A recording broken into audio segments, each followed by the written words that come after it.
All right, so get ready to dive deep into the world of literature. We're going to be taking a look at The Vegetarian by Han Kang today. And It's a pretty big deal, this book, right? I mean, it won the Man Booker International Prize in 2016. yeah, and it's interesting because And then Han Kang actually, she won a Nobel Prize in 2024. So I mean, is that just a coincidence? Or is there more to it? I don't know, but we're going to find out.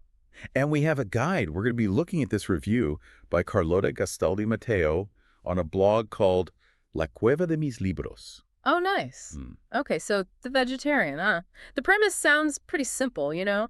A woman decides to stop eating meat. But Carlota, the reviewer, is already warning us. This is so much more than just a diet, right? Yeah. This is a really deep exploration. This is a deep dive, this book, really. Okay, so it's not like... Yeah. Yeah. The main character, Yeonghye, her decision to go vegetarian, it's almost framed as a rebellion. Oh, a rebellion, huh? Against, like, these societal norms, these expectations of her role as a woman.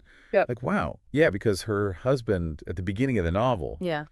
He's describing her as like this stereotypical traditional Korean woman, like obedient, submissive. Yeah. You know, almost textbook. Yeah, like she follows every rule. And then this sudden shift, right? And she like clears out the fridge, no more meat, and that's it. And she's just unwavering in this commitment to vegetarianism. She's sudden, right? Yeah, it's like one day to the next, boom, she just changes. And Carlota really underlines how radical this change is, how it goes so much deeper than just food, right? Like as if she just woke up one day and said, enough, I'm done with this. Yeah. And her family is like, you know, looking at her like she's growing a third ear. Like she's crazy. Yeah, they just can't wrap their heads around it. And, you know, not eating meat, it doesn't stop there, right? Yeah. It has this huge impact on her physically and mentally. Like Carlota uses the word hell to describe her personal journey, which is, I mean, that's a heavy word, right? Yeah. What do you think she means by that? Well, it's intriguing, right? Is it like a literal hell? Or is it more symbolic? Yeah. I think it's a combination. I mean, there's the physical deterioration that she goes through. Right. She gets so thin and she's pale and she has these nightmares. Oh, wow. But she also faces so much rejection from everyone around her. There's this lack of understanding and there's even violence. So it's like this hell is not just in her head, but it's also created by society. Yes. And the way the novel is structured, it plays a really important role in all this. Okay, how so? So there are 3 different voices that tell the story. Her husband, her sister, and her brother-in-law. But Yeonghye's voice, even though she's not directly speaking, it emerges through her dreams, through these really vivid images. It's like the author's making us put together the puzzle of her mind through the eyes of other people. Oh, I see. So we kind of have to figure out her story. Exactly. And Carlota argues that this structure allows us to get a glimpse of how complex Yeong's inner world is, and also to see how the people around her react. And, you know, from what you're saying, it sounds like those reactions aren't exactly positive. No, they're not always positive at all. So like the women in her family, they react with this kind of like mix of pity, like, oh, you poor thing. Oh, I see. You know, and like condescension. But the men, well, it gets a little more disturbing. There are these attempts to control her, to force her to eat, even physical violence. Whoa, okay, so there's this clash then, right? Yeah. This cultural and social clash that the novel's exploring. Absolutely. So we see the traditional role of women in Korean society butting heads with Yeonghye's rebellion against those roles. Right. And Carlota goes even further. She says that Yeonghe's vegetarianism isn't just a whim. It's like a symbolic metamorphosis. Oh, interesting. It's a rejection of violence. Like she sees the violence, the cannibalism, the intolerance of humanity, and she's rejecting it all. So it's like saying no to meat is just the tip of the iceberg. Exactly. Her body becomes this battleground, this tool to express her refusal. And Carlota highlights the power of this symbolism, you know? Like how Han Kang is using the body to talk about something so much deeper. It's like she's saying, my body, my rules, and in a society as traditional as Korea, that's a huge statement. Oh, yeah, absolutely. And Carlota warns us that the novel doesn't shy away from showing us the consequences of that rebellion. Oh. There are some really tough, raw moments that force us to confront the darkest parts of human nature. And this is where the comparison to Kafka comes in. Yeah, it's kind of unavoidable to compare The Vegetarian to The Metamorphosis. Right. Both of them explore this transformation of the individual, this alienation of the human being in modern society. And in both cases, that transformation manifests itself through the body. I mean, in The Metamorphosis, Gregorio Samsa turns into an insect. Right. In The Vegetarian, Yeonghye rejects her own animality through this refusal of meat. It's like both characters want to escape their human form. Exactly. And Carlota points out that this search for escape leads us to question what is actually normal and abnormal in our society. Whoa. Who decides what's acceptable and what's not, right? Right. To what extent does society mold us, force us to fit into a predetermined mold? Wow, this is getting pretty deep. So, The Vegetarian is not exactly a light read then. Definitely not. It's a book that shakes you up, makes you think, and it leaves you with this sense of unease that stays with you long after you've finished it. But at the same time, Carlota recognizes the beauty of the metaphor that Han Kang creates. Like there's this rawness to the story, but it's also wrapped in this layer of poetry and sensitivity. That's Han Kang's mastery. She manages to combine the beautiful and the terrible, the poetic and the visceral, in a way that leaves you completely stunned. So now, the million-dollar question. Do you think Han Kang's novel is a critique of Korean patriarchal society, or does its message have a universal dimension? That's a great question. On one hand, it's clear that the novel is set in a very specific cultural context, with its own traditions and social norms, right? Right. The role of women in Korean society, the pressure to get married, the obedience to family, these are all themes that are very present in the book. But at the same time, Yeongghye's story can also be read as a metaphor for the struggle for individual freedom, the search for one's own identity, the rejection of social impositions. And these are universal themes that transcend any culture or time period. So The Vegetarian is speaking to something that affects all of us, regardless of where we come from or who we are. Exactly, and that's one of the reasons why the novel has been so successful internationally. Yeonghye's story, even though it's set in Korea, it resonates with readers all over the world because we've all felt trapped, misunderstood, forced to follow a path that wasn't ours at some point in our lives. Wow, I could already tell this deep dive into The Vegetarian is going to be pretty intense, Yeah. and we've only just scratched the surface. I told you, this novel doesn't leave anyone indifferent. No, it doesn't. It really gets under your skin. What makes this novel so special is precisely that, its ability to question us on an individual level. Through Yeonghye's story, Han Kang invites us to reflect on our own relationship with society, with norms, with our own body. It's interesting that you mentioned the body because Carlota gives it a fundamental importance in the review. She talks about the body as a battlefield, as a tool of rebellion. Yes, the body in The Vegetarian is almost another character. It's the canvas where Yeonghye captures her transformation, her rejection of violence, and she does it in a radical way, pushing her body to the limit. Carlota talks about bloody nightmares that torment Yeonghye, about a stark indifference to death. It's like her body becomes a space for expression, but also for suffering. Exactly. And the critic wonders if that bodily transformation is a form of liberation or, on the contrary, a manifestation of her own destruction. It's a complex question without an easy answer.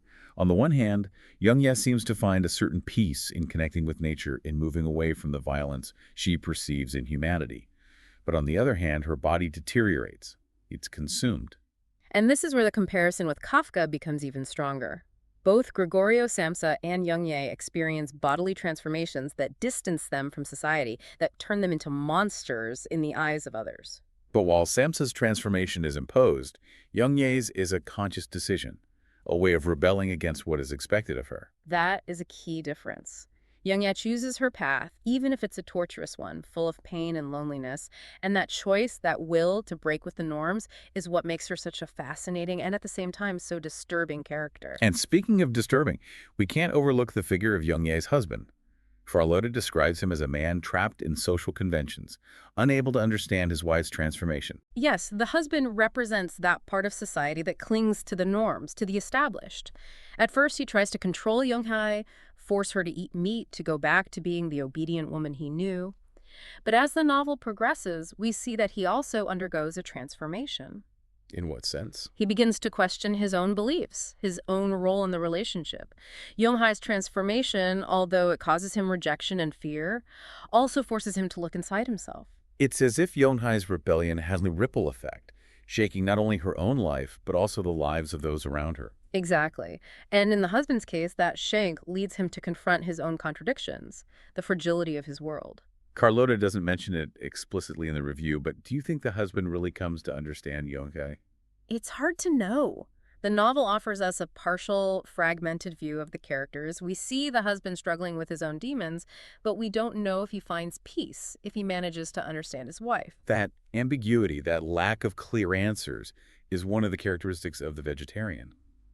Han Kang asks us questions, forces us to reflect, but doesn't give us easy solutions. And that's what makes it such a powerful work. It doesn't just tell us a story, it invites us to participate in it, to search for our own meaning. And speaking of meanings, I was struck by the importance that Carlota gives to the narrative style of the novel. She mentions that the different voices that narrate the story offer us a multifaceted view of Yeonghye. It's as if we have to reconstruct the puzzle of her identity from the testimonies of those around her. Each voice contributes a piece, a perspective, but none gives us the complete picture. That makes Yeonghye's character even more enigmatic, more complex. We never really get to know her completely. There's always a halo of mystery around her. And that's the magic of good literature, isn't it? To leave us with questions, wanting to keep exploring, to discover new nuances. Absolutely. And speaking of exploring, I'd like to delve a little deeper into the symbolism of vegetarianism in the novel. Carlota mentions it as a form of rebellion, of rejection of violence. But do you think there's something more? Could we interpret it as a search for purity, for connection with nature? That's an interesting interpretation. The novel shows us Yeonghye seeking refuge in the plant world, as if in it she finds a way to escape human brutality. Her rejection of meat could be seen as an attempt to purify herself, to connect with a more innocent, more peaceful way of life. And that search for purity, do you think it leads her to find peace, or on the contrary, does it lead to greater isolation? Therein lies the paradox. Yeonghye seeks peace, harmony, but her path takes her further and further away from the world, isolating her in her own bubble. It's as if her desire for purity becomes an obsession, a form of self-destruction. Exactly. And that duality, that tension between the search for peace and the path to destruction, is one of the most fascinating elements of The Vegetarian. And speaking of fascinating, what do you think if we delve into one aspect that has particularly caught my attention? I'm referring to the reactions that Yeonghye's transformation provokes in her environment. Carlota describes them as a mixture of incomprehension, rejection, and even violence. Yes, the reactions of the family and of society in general are a reflection of the cultural clash that occurs when someone dares to break with established norms. On the one hand, we have the women in the family who seem to feel a mixture of pity and condescension towards Yeonghye. They see her as a sick person, as someone who has lost her way. It's as if they see her as a threat to the stability of the social order. Her rebellion calls into question the traditional role of women, their submission to men, to the family. And on the other hand, we have the men who react with violence, with attempts at control. It's as if Yeonghye's transformation awakens fears, insecurities in them. Her rejection of meat, her refusal to meet the expectations imposed on her, are interpreted as an affront to their masculinity, to their authority. And that violence, do you think it's exclusive to Korean society, or is it a reflection of a more universal problem? It's a complex question. It's clear that the novel is set in a specific cultural context. But violence against women, the need to control them, to subdue them, is a problem that, unfortunately, is present in many societies. In other words, Yeonghye's story, although set in Korea, can be read as a metaphor for the struggle of many women around the world. Exactly.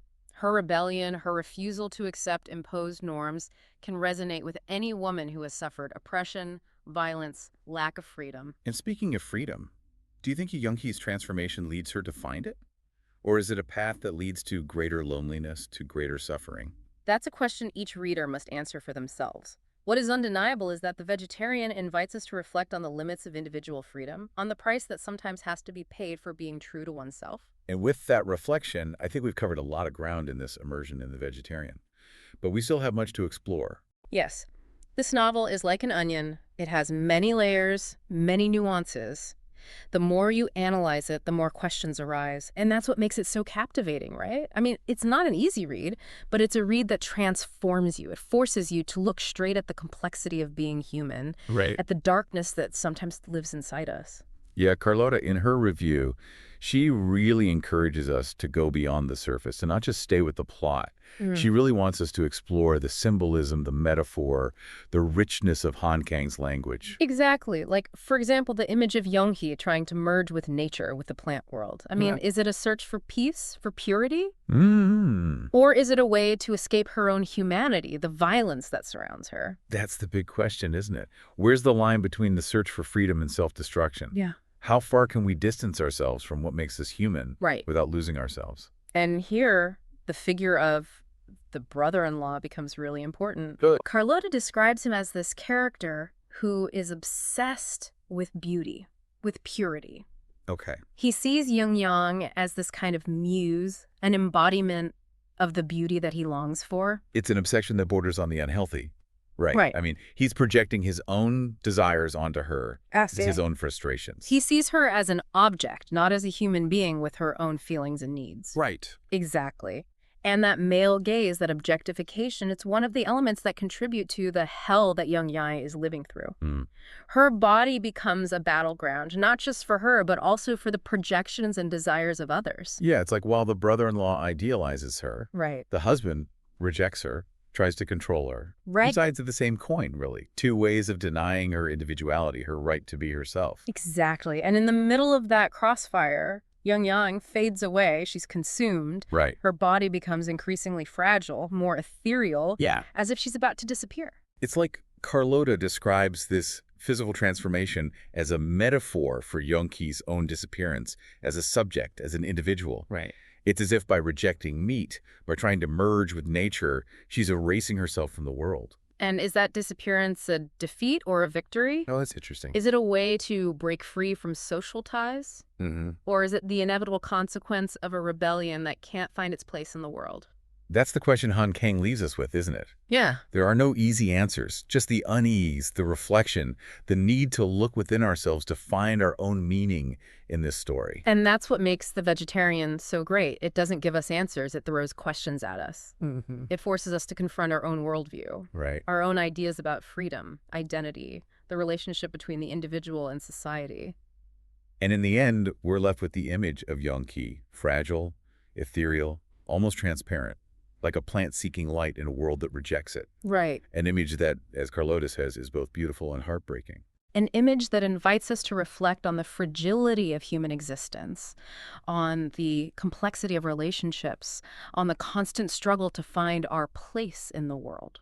And with that image, I think we can conclude this deep dive into the world of The Vegetarian. It's been an intense journey, full of nuances, questions, emotions. A journey that has taken us to explore the depths of human beings, Right. the darkness and the light that dwell in each of us. We hope you enjoyed this deep dive. Yes. And above all, that it encourages you to discover Han Kang's work for yourselves. Because The Vegetarian is one of those novels that you don't forget, Right. that stays with you long after you've finished the last page. And that's it for our journey today. Yeah. We hope it helped you to better understand this complex and fascinating work. See you on the next deep dive, friends.